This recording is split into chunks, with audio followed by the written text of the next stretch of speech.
Hello everyone, आप सभी का स्वागत है लेट्स स्टडी द बेसिक में। मेरा नाम मीनू शर्मा। तो चलिए करते हैं class 7 history Kings and kingdom के क्वेश्चन आंसर्स, क्योंकि हमने एक्सप्लेनेशन तो कर ली है।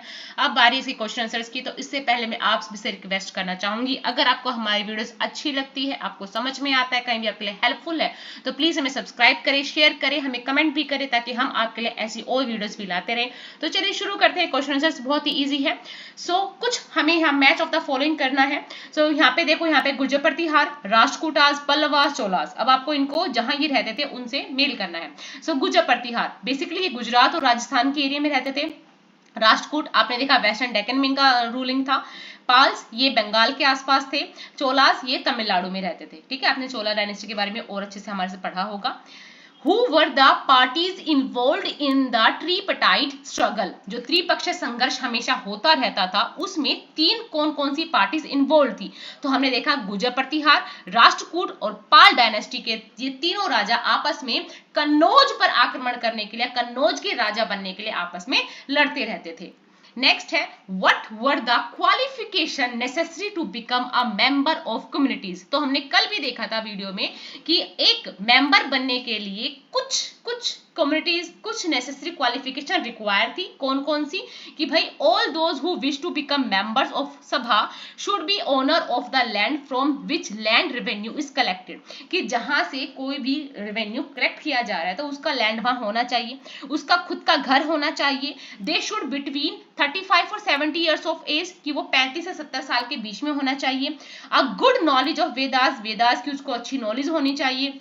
They should be well versed in administrative matters and honest to all dealing, कि उसको एडमिनिस्ट्रेशन का सारा अच्छे से काम आना चाहिए, वो ऑनेस्ट भी होना चाहिए। If anyone has been a member of any committee in the last 3 years, he cannot become a member of another committee, कि अगर वो इस कमेटी का मेंबर है तो किसी दूसरी कमेटी का मेंबर नहीं हो सकता। Anyone who has submitted his account as well as those who his relatives cannot contest the election, की क्या बात है कि उसको अपनी, चाहे उसका कोई भी अकाउंट है, कहीं भी उसकी लैंड है या कहीं भी वो काम करता है, उसकी कितनी भी संपत्ति है, उसके रिश्तेदारों के पास क्या क्या है, तो उसको सब कुछ सबमिट करना पड़ेगा, तभी वो इस सभा का सदस्य बन पाएगा। तो ये क्वालिटीज मस्ट है, होनी चाहिए, तभी वो क्या बनेगा, उस सभा का मेंबर बनेगा। What were the two major cities under the control of जहामांस? जहामांस जिनको आगे जाके चौहान बोला गया, तो उनके कंट्रोल में कौन कौन मेजर कंट्री सिटीज आती थी? तो वो थी दिल्ली और अजमेर, दिल्ली और Ajmer. How did Rashtrakutas become powerful? अब आप राष्ट्रकूटास में आपको नाम याद आया होगा दंती दुर्ग का। दंती दुर्ग, भाई ये लोग पावर में कैसे आए? तो आपने देखा राष्ट्रकूटास वर सब ordinate of the Chalukyas of Karnataka. In the mid 8th century, Danti Durg a Rashtrakuta chief overthrew his Chalukyan overlord, कि इसने क्या किया, अपने चालुक्य राजा को ओवरलोड कर दिया। He performed a ritual called हिरण्यग्रभ। हिरण्यग्रभ एक रिचुअल होता है, एक यज्ञ होता है, जिसमें एक घोड़ा छोड़ा जाता है। ठीक है, घोड़ा छोड़ा जाता है और उसके बाद क्या, तो वो जहां जहां से जाता है तो जिस राजा की बाउंड्री को क्रॉस करता है, अगर वो राजा उसको रोकता है तो उससे तो युद्ध होता है, और जो उसको पास कर देता है तो वो वहां तक उसका साम्राज्य हो जाता है उस राजा का। ये ब्राह्मण्स की हेल्प से परफॉर्म किया जाता था। And this ritual was then considered to lead the rebirth of sacrificer और Kshatriya, even if he was not Kshatriya by birth. अगर आपका जन्म क्षत्रिय कुल में नहीं भी हुआ है और आपने ये हिरण्यग्रभ रिचुअल करवा लिया है ब्राह्मणों से, तो आपको एक क्षत्रिय ही माना जाएगा। What did the new dynasties do to gain expandence? कि अपने आप को एक वो पावरफुल इंसान बनाने के लिए, पावरफुल डायनेस्टी बनाने के लिए लोग क्या करते थे? So they after they declared themselves to be Mahasamanta और महामंडलेश्वर, ये अपने आप को महासामंत या महामंडलेश्वर घोषित कर देते थे। Many of such kings adopted high sounding titles like Maharaja Adhiraj और तिरुवंतभू चक्रवर्ती, ये अपने आप को टाइटल्स देते थे, जैसे महासामंताज, महामंडलेश्वर, महाराजाधिराज, त्रिभुवन चक्रवर्ती, ये अपने आप कुछ टाइटल्स दे देते थे ताकि लोग इनसे फिर अब डरने लग जाए, इनकी एक्सपेक्टेंस को स्वीकार कर ले। They also deputed lean Brahmins to depict them as valiant और विक्टोरियस वॉरियर, कि ये ब्राह्मणों को बहुत सारे इंस्क्रिप्शंस लिखने को बोलते थे, उनको लैंड देते थे इसके बदले, कि आप लिखो कि ये राजा बहुत शूरवीर है। ठीक है, इसको देखते तो इसके जो प्रजागण है या जो इनके दुश्मन है वो धराशायी हो जाते हैं। And the activities were recorded in प्रशस्ति, जो इनकी जितनी भी एक्टिविटी होती थी उसको प्रशस्ति में रिकॉर्ड किया जाता था। They try to demonstrate their power and resources by building large temple, बड़े बड़े मंदिर बनवा के ये अपनी पावर को, अपने रिसोर्सेज को क्या करते थे, डिमोन्स्ट्रेट करके दिखाते कि हम बहुत ही पावरफुल हैं।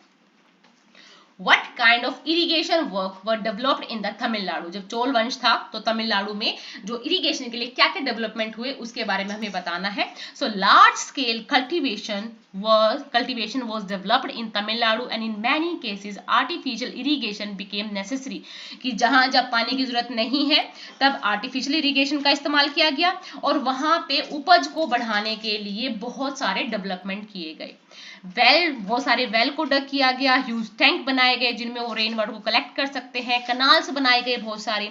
सो all this work required planning, organising, labour, resources, decisions were taken collectively on the uses of water. New rulers and people took an active interest in these activity, कि जितने भी लोग थे या रूलर्स थे इन एक्टिविटी में पूरा बढ़ चढ़कर भाग लेते थे। What were the activities associated with Cholas temple? अब आपको चोलास टेम्पल्स के बारे में बताना है कि वो क्या सिर्फ मंदिर ही थे, पूजा का स्थान ही था, या वहां कोई और एक्टिविटी भी होती। तो मैंने बताया था आपको कि चोलास के जो टेम्पल थे वो सिर्फ एज अ प्रेयर करने की जगह नहीं थी, वो सोशल, इकोनॉमिक और उनके कल्चर लाइफ को एनहेंस करने की भी जगह थी। So Cholas temples were centred of craft production often became the nucleus of settlement which grew around them, कि वहीं क्राफ्ट पर्सन रह रहे हैं, मंदिर बन रहे हैं, वहीं उनकी जो इकोनॉमिक और सोशल कल्चर लाइफ है वो इनहेंस हो रही है। And the produce of these land went into maintaining all the specialist who work at the temple. Among the craft associated with temple, the making of bronze images became the most distinct, and these bronze images are still considered the finest in the world. देखो, questions थोड़े से lengthy हो सकते हैं, पर आप अगर उनमें सब कुछ लिखोगे तभी आपको 4 नंबर, 3 नंबर, 5 नंबर, 6 नंबर के क्वेश्चन में आप कुछ लिख पाओगे। ठीक है, तो आप इसको अच्छे से याद करो कि क्या है कि वो भी जितने भी क्राफ्ट पर्सन्स हैं जो क्राफ्ट प्रोडक्शन है उनको वहीं पे सेटलमेंट दिया। दूसरी बात, उनकी इकोनॉमिक सोशल कल्चर लाइफ को उन्होंने एनहेंस करने के लिए उसको हब बना दिया। तीसरी बात होती है कि the produce of these land went into maintaining all the specialist who worked in the temple, के टेम्पल में अच्छे से काम करने जितने भी स्पेशलिस्ट की जरूरत थी वो वहीं रहने लग गई। चौथी बात हो जाती है among craft associated with temple the making of bronze image, की यहाँ की जो ब्रॉन्ज इमेज थी वो पूरे वर्ल्ड में फाइनेस्ट थी। And most of these bronze images were to deities, की या किसी देवी देवता की होती थी या किसी भक्त की होती थी, depicted devotees as well as. आपको सब कुछ लिखना पड़ेगा और आप सब कुछ लिख रहे हैं, ये मस्ट है। ठीक है, आज के लिए इतना ही। आई होप आपको सारे क्वेश्चन समझ में आए होंगे। Thank you and keep watching.